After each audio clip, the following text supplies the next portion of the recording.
పెళ్ళైనా పండగైనా వేడుక ఏదైనా పట్టుచీరల ప్రత్యేక వేదిక వారాహి సిల్క్స్. మనందరికీ తెలుసు విమానాల్లో బ్లాక్ బాక్సులు ఉంటాయని. అదే తరహాలో ప్రైవేట్ అలాగే ఆర్టీసీ బస్సెస్లో కూడా బ్లాక్ బాక్సులు పెడితే చాలా వరకు ప్రమాదాలను నివారించవచ్చు అని చెప్పి సూచిస్తున్నారు ప్రముఖ రవాణా రంగ నిపుణులు అలాగే జేఎన్టీయు ఎక్స్ ప్రొఫెసర్ అయినటువంటి లక్ష్మణ్ రావు గారు. ఒక్కసారి వారితో మాట్లాడదాం. సార్ నమస్తే అండి. నమస్తే మేడం. సార్, బ్లాక్ బాక్సుల వల్ల చాలా ప్రమాదాలు నివారించబడతాయి ఫ్లైట్స్లో మనం చూస్తుంటాము. సేమ్ టైము అసలు ప్రమాదానికి నిజమైనటువంటి కారణం ఏంటి, అసలు దానికి ముందు ఏం జరిగింది, ఎవరి మీద చర్యలు తీసుకోవాలి, ఇలాంటివన్నీ కూడా మనకు తెలుస్తుంటాయి బ్లాక్ బాక్స్ వల్ల. మీరు చాలా మంచి సూచన చేశారు. బస్సెస్లో కూడా ఇలా పెట్టాలి, ప్రైవేట్ అయినా సరే ఆర్టీసీ అయినా కానీ. మీకు ఎందుకు వచ్చింది ఇలాంటి ఆలోచన? ఇలాంటి వాటితోటి ఏమేమి నివారించే అవకాశం ఉంటుంది, అలాగే ప్రమాదాలు అసలు జరగకుండా కూడా చేసే అవకాశం ఉంటుందా చెప్పండి. బేసిక్ గా ఇది ఒక ఫేస్ రికగ్నిషన్, ఒక emotion recognition, driver alert system ని కనుక్కునే ఒక కంప్యూటర్ విజన్ టెక్నాలజీ ద్వారా మనము ఈ యొక్క బ్లాక్ బాక్స్ డెవలప్ చేస్తామండి. దీంట్లో ఒక కెమెరా, ఒక జిపిఎస్, కొన్ని sensors concern with the pressure కానీ లేకపోతే హీట్ కానీ లేదంటే ఫైర్ ప్రోగ్రెషన్ మీద కానీ విజువలైజ్ చేసి ఒక సెన్సార్ సిస్టమ్ పెడతామండి. ఇది డ్రైవర్ సీట్ కి అద్దానికి మధ్యలో పెడతాము. ఆ యొక్క ఇన్ఫర్మేషన్ కంటిన్యూస్ గా లోపల ప్యాసింజర్స్ కి వస్తుంది, సేమ్ టైం సిస్టమ్ ఓనర్కి వెళ్తుంది, తర్వాత గవర్నమెంట్కి వెళ్తుంది. అంటే జిపిఎస్ ద్వారా ఎంత స్పీడ్ వెళ్తున్నాడు, ఎక్కడ స్పీడ్ తగ్గించి వెళ్ళాలా, ఎక్కువ స్పీడ్ వెళ్ళాలా, ఎక్కడ స్టాప్ చేశాడు, ఆ ఇన్ఫర్మేషన్ వస్తుంది. డ్రైవర్ యొక్క ఫేస్ రికగ్నిషన్ ద్వారా కన్సర్న్ డ్రైవర్ అతనేనా కాదనే తెలుస్తుంది. తర్వాత ఈ యొక్క డ్రైవర్ యొక్క ఎబిలిటీస్ ఏ విధంగా ఉన్నాయని ట్రాక్ చేసే వ్యవస్థ ఉంటుందండి. దీనికి అనుసంధానంగా మనం కనెక్ట్ చేసేటప్పుడు ఈ యొక్క విండోస్ అనేటికి ఆటోమేటిక్ గా ఈ యొక్క బ్లాక్ బాక్స్ నుంచి ఒక కనెక్టివిటీ కేబుల్ పెడతామండి, లేదా వైర్లెస్ కేబుల్ పెడతాము. That will be connected at the rare side of the bus అండి. ఎప్పుడైతే ఈ యొక్క ఫైర్ కానీ ఏ ట్రైన్ డేటా ద్వారా ఫైర్ కానీ స్మోక్ కానీ లేదు డ్రైవర్ యొక్క మిస్బిహేవియర్స్ వచ్చినప్పుడు వెహికల్ కి కొలిజన్ దగ్గరగా అయ్యింది అనగానే గ్లాసెస్ అన్ని ఆటోమేటిక్ గా పైకి రేజ్ అయ్యే విధంగా ఉంటుంది.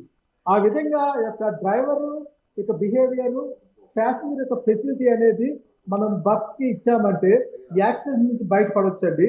ఏ విధంగా ఎయిర్ క్రాఫ్ట్ కి మనకి ఈ యొక్క విండోస్ ఓపెన్ అవుతాయో, ఏ విధంగా ఒక పాత్ గైడెన్స్ ఇస్తుందో అటువంటి సిస్టమ్ ని బస్ కి పెడితే ఇది hardly it may take 3 to 4 lakhs అండి, బట్ ఇట్స్ వర్త్ మేకింగ్. అంటే తర్వాత డీకోడ్ చేసినప్పుడు మనకు అన్ని వివరాలు తెలుస్తాయి. అలాగే డ్రైవర్స్ కూడా ఏంటంటే బ్లాక్ బాక్స్ ఉందన్న భయంతో కాస్త జాగ్రత్తగా నడిపే అవకాశం కూడా ఉంటుంది, ఎందుకంటే ఎప్పటికప్పుడు ఇన్ఫో ఇక్కడ నుంచి వెళ్ళిపోతుంటుంది కాబట్టి అధికారులకు.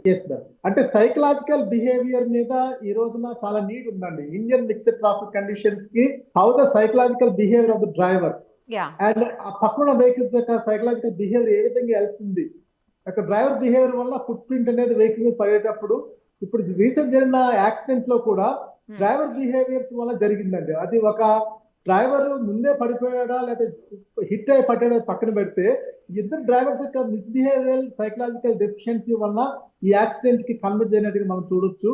ఇర్రెస్పాన్సిబుల్ గా ఉండే వ్యవస్థని మనము బయటకు నెట్టొచ్చేది నా ఉద్దేశం బ్లాక్ బాక్స్ ద్వారా.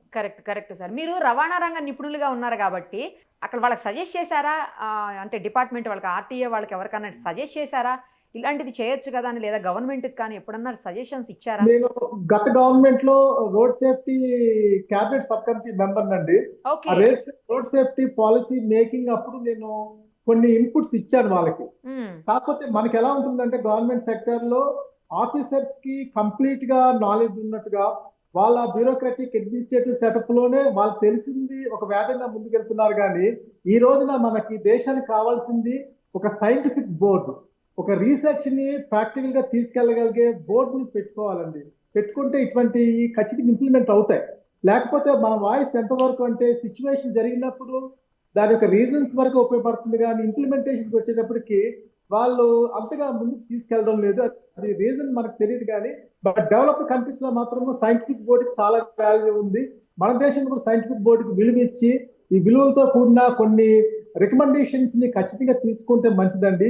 ఈ రోజున బస్సుకి ఆ యొక్క విండోస్ ఆటోమేటిక్ ఓపెన్ అయినా బస్సులో లోపల ఏ ట్రైన్ డేటా సెట్ చేసుకొని ఎప్పుడైతే ఫైర్ కానీ స్మోక్ వచ్చిందంటే ఆటోమేటిక్ గా అలర్ట్ సిస్టమ్ వచ్చే వ్యవస్థ, driver face recognition emotion display అయ్యే వ్యవస్థను కనుక పెట్టుకుంటే, అదే విధంగా ఈ యొక్క వరల్డ్ హై టెక్నాలజీ బస్సెస్ ని ఆ రోడ్డు పంపించేటప్పుడు ఒక ఏ ట్రైన్ డేటా సెట్ పెట్టుకోవాలండి. పెట్టుకున్నప్పుడు నైట్ విజన్ కెమెరాతో ట్రాక్ చేస్తున్నప్పుడు రోడ్డు మీద ఒక ఏదైనా వెహికల్ పడి ఉన్నా కానీ ఇమీడియట్ గా అలర్ట్ వస్తుందండి డ్రైవర్ కి. ఇప్పుడు మనకి గూగుల్ మ్యాప్ లో ఏ విధంగా అడుగుతారో మనల్ని ఏదైనా బ్లాక్ అయింది చెప్పమని, అటువంటి ఇన్ఫర్మేషన్ కెమెరా ద్వారా వచ్చేస్తుందండి. అటువంటిది అడ్వాన్స్డ్ గా వెళ్ళాలండి వీళ్ళు. మా ఖర్చు అయితే ఒక 100 మీటర్స్ కి ఒక 20-30,000 కూడా కాదు. ఈ రోజు కెమెరాస్ కానీ లైట్ సిస్టమ్ కానీ ఫ్లైవీల్ టెక్నాలజీ వాడే పని అయితే అసలు పవర్ ఖర్చు కూడా కాదండి వీళ్ళకి. దీనికి ఏంటంటే institute should be practical industrial hubs గా కన్వర్ట్ అవ్వాలండి. ఎందుకంటే గవర్నమెంట్ చాలా పాలసీస్ లో ఫండింగ్ చేస్తుంది కాబట్టి ఈ యొక్క స్టూడెంట్స్ చేసేది కానీ లేదా రీసెర్చ్ చేసేది కానీ ప్రాక్టికల్ తీసుకెళ్తే దాన్ని రెస్పాన్సిబిలిటీ ఇస్తే గవర్నమెంట్ ఖచ్చితంగా ఈ సొల్యూషన్స్ వస్తాయని నా ఉద్దేశం. ప్రొఫెసర్ గారు, మీకున్నటువంటి రవాణా రంగ అనుభవంతో ఒక్క క్వశ్చన్కి ఆన్సర్ చెప్పండి. ఇందులో డ్రైవర్ నిర్లక్ష్యం 100% ఉందా లేదా చెప్పండి సార్. ఇది 100% డ్రైవర్ సైకలాజికల్ మిస్బిహేవియర్ కారణం వల్ల ఈ యాక్సిడెంట్ అయిందండి. ఇది అంటే రెస్పాన్సిబిలిటీ తీసుకోవడం నైజము. ఇది వరకు మీకు గత ఒక 20 ఏళ్ళు ఎన్టీ రామారావు రూలింగ్ టైంలో ఆర్టీసీ డ్రైవర్స్ భయపడేవాళ్ళు యాక్సిడెంట్ జరిగితే ఏం పనిష్మెంట్ ఇస్తారు అని. ఈ రోజున అసలు డ్రైవర్స్ కి అసలు భయం లేదండి, ఏమి జరగదు అనుకుంటున్నారు, పనిష్మెంట్స్ లేవు.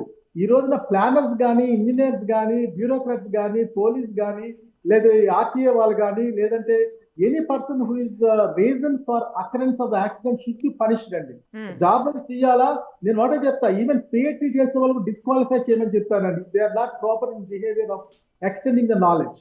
అటువంటి యాటిట్యూడ్ ఉండాల్సిన రోజులండి. చాలా కరెక్ట్గా చెప్పారు సార్ ప్రొఫెసర్ గారు.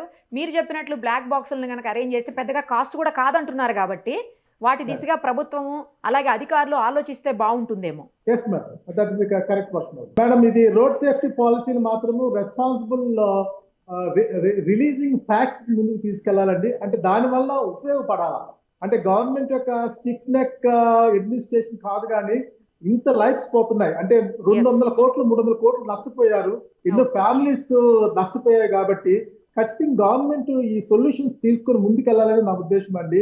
ఇది ఏదో మాకు తెలిసిందే వేదం అనుకుంటే తప్పు అవుద్ది. ఇంటర్నేషనల్ గా కానీ నేషనల్ గా కానీ కొన్ని ప్రాక్టికల్ ఆన్సర్స్ వచ్చినప్పుడు, సొల్యూషన్స్ వచ్చినప్పుడు ఇంప్లిమెంట్ చేసుకుంటే బోత్ బస్ మ్యానుఫ్యాక్చరర్ కానీ, బస్సు కొనుక్కున్న ఓనర్ కానీ, డ్రైవర్ కానీ, గవర్నమెంట్ కానీ should really look in to this matter అండి. బ్లాక్ బాక్స్ అనేది చాలా ఇంపార్టెంట్. కరెక్ట్గా చెప్పారు. Thank you sir, thank you so much.